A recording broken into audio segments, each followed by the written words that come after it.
In this video, I'm going to be talking about the difference between independence and codependence and how to find the balance and the harmonization between the two. My name is Adam. Welcome back to my YouTube channel. I'm a freedom and clarity coach. Before we get started, I just want to let you know I have 2 spots left in my one-on-one coaching program, and then I'm going to be closing it up for a while. So if you have any interest in working with me or hearing about it further, there's a link to a discovery call in the description below. Okay.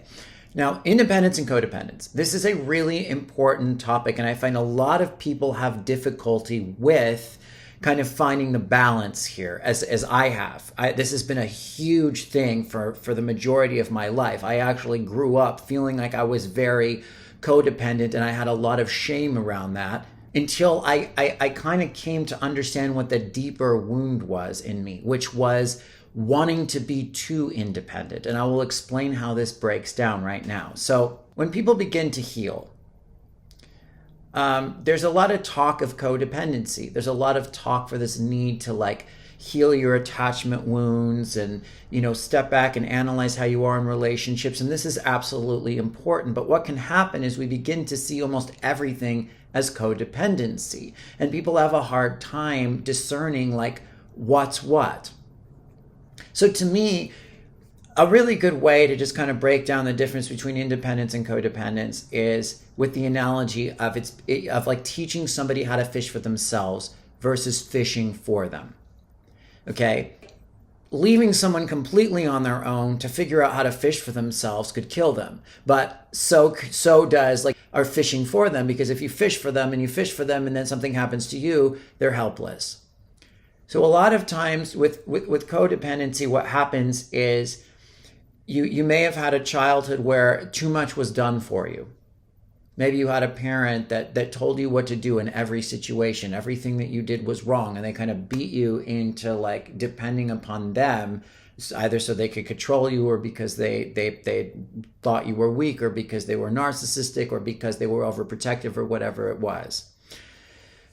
We all need a balance of challenge and support. That's from a man named John DeMartini, who wrote The Values Factor. If we have too much support, we become helpless. We don't get strengthened by challenge. If we have too much challenge, we become fucking miserable because there's no love, there's no connection, and then we collapse.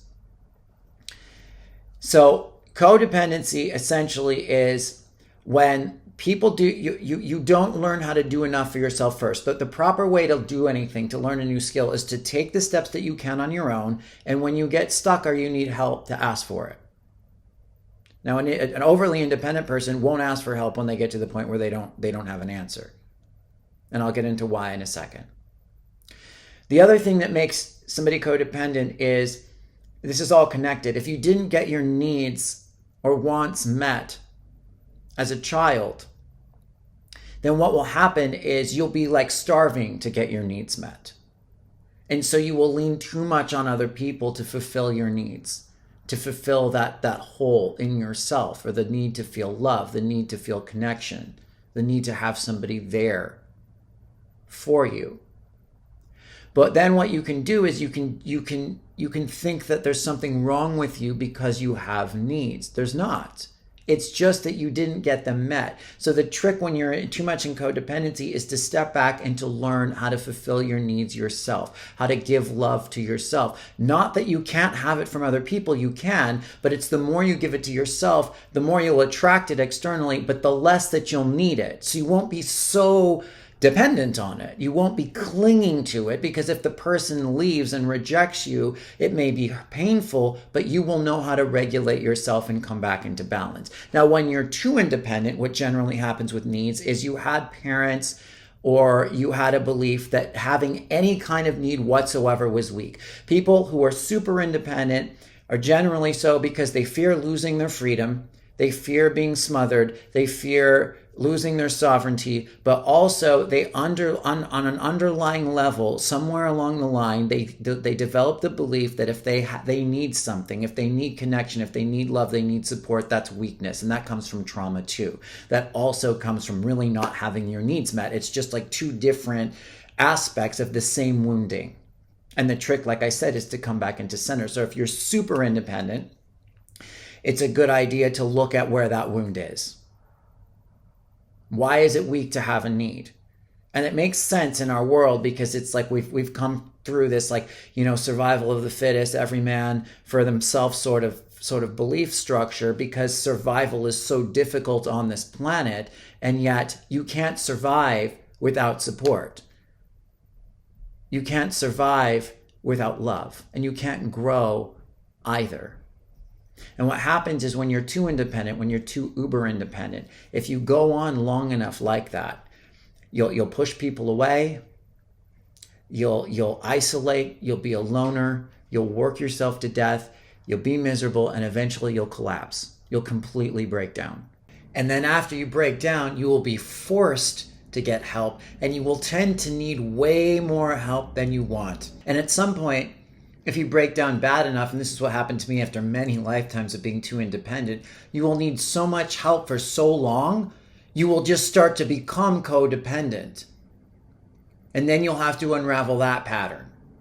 So it's good to learn the lesson now. This is very much like the balance between the masculine and feminine energy. Like, without the feminine, without the nurturing, without the love, without the connection, without the support, the masculine will wear itself out and just die. So I would just start to look at where these wounds are within yourself.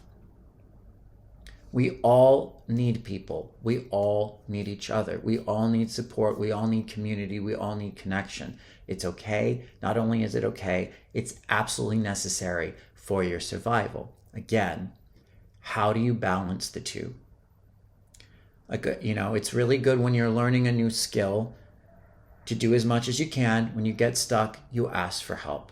And anybody that you work with, it's any kind of a teacher, whether it's a spiritual teacher or a school teacher, what you want to look for is them showing you how to do it on your own. We don't need gurus, we don't need saviors, but we do need help. We don't know everything. You can't lead if you have no information on a subject, and you can't just make it up. You have to be a student. Wherever you are, you want to come back to the middle. That's growth. We all are in different places and different topics. And growth always involves coming from what extreme you're in into the center. And sometimes you have both. Like, I've had sides of me that were too codependent and sides of me that were too independent. And I have to work with one to come back to the middle over here and another to come back to the middle over here. It's a tricky thing. But balance is, John Gray likens balance to like riding a bike. Like, you're never perfectly stationary going straight on a bike. You're always kind of moving back and forth a little bit. It's like if you're too far off balance, you fall off the bike and you fall over. But you're never like completely straight. So it's like 1 minute it's being flexible, going with the flow, bringing all parts of yourself back into the middle. So let me know how this goes. Let me know if you have any revelations, breakthroughs, comments. I always love to hear from you. Please like and subscribe to the channel. Thank you so much. I look forward to next time. Bye-bye.